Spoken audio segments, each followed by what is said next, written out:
আসসালামু আলাইকুম। Hello everyone, আশা করি সবাই ভালো আছেন, আমিও ভালো আছি।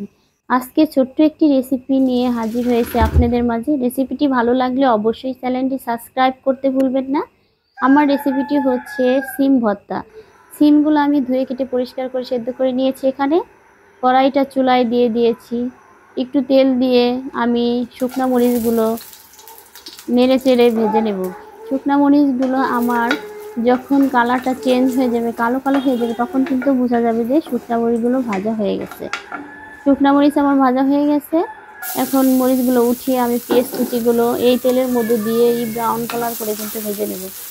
এই যে নেড়ে চেড়ে সুন্দরভাবে আমি পেঁয়াজ কুচিগুলো ভেজে নেব। পেঁয়াজ কুচি আমার ভাজা প্রায় হয়ে গেছে।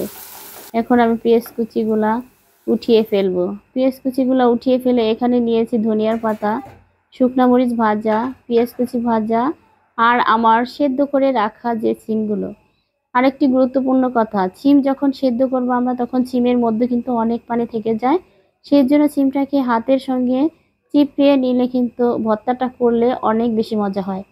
এই জন্য আমি সব সিমগুলা হাতের সঙ্গে চিপড়িয়ে পানিগুলো ফেলে দিয়েছি। এরপরে আমি মরিচগুলো হাতের সঙ্গে চটকিয়ে সরিষার তেল দিয়ে সব কিছু একসঙ্গে মিক্সড করে ভর্তাটাকে তৈরি করব। এই যে সিমগুলো আমি এখন মরিচ পেঁয়াজের সঙ্গে হাত দিয়ে চটকিয়ে কিন্তু ভর্তা হয়ে গেছে। এখন ধনিয়ার পাতা এর সঙ্গে মিক্সড করে দেব। এই যে আমার ভর্তা অলরেডি হয়ে গেছে। ভর্তাটা সবাই বাসায় ট্রাই করে দেখবেন। সবাই ভালো থাকবেন, সুস্থ থাকবেন। আল্লাহ হাফেজ। আর সবার জন্য দোয়া রইল আমার।